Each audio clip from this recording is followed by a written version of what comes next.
तुम्ही काही सांगा कारण एक वेगळं चित्र असतं. नगरसेवक जातात असं म्हटलं जातं की अजूनही शिवसेनेचा कॅडर हल्लेला नाहीये, नेते जातात पण कार्यकर्ते नाही. आज ते आता निष्ठा आहे.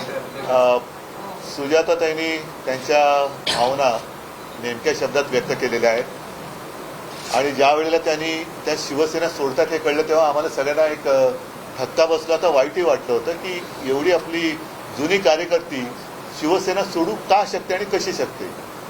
ठीक आहे, तो आता सगळा इतिहास झालेला आहे. गेले 3-4 महिने किंवा किती जो काय काळ तुम्ही तिकडे होतात तिकडे एकूण सगळं बघितलेलं आहे. बेबंदशाही, अंधाधुंद आणि कशासाठी लोक तिकडे जात आहेत, तिकडे जाऊन काय करताय हे तुम्ही जवळून पाहिलं.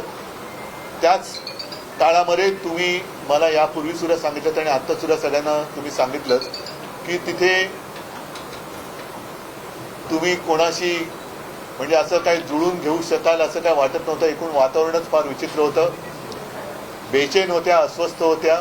पण त्यांना मी खरंच धन्यवाद देतो की काही जण तिकडे गेल्यानंतर पश्चाताप होतोय, अनेकांना होतोय. पण तुमच्यासारखा निर्णय घेण्याचं धाडस किंवा एक ज्याला एक हिंमत लागते ती फार कमी लोकांमध्ये असते आणि ही हिंमत आणि हे धाडस केवळ शिवसैनिकामध्येच असू शकतं. बाकी इतर जे काही गेले असतील लाचारीसाठी त्यांच्यामध्ये असू शकत नाही.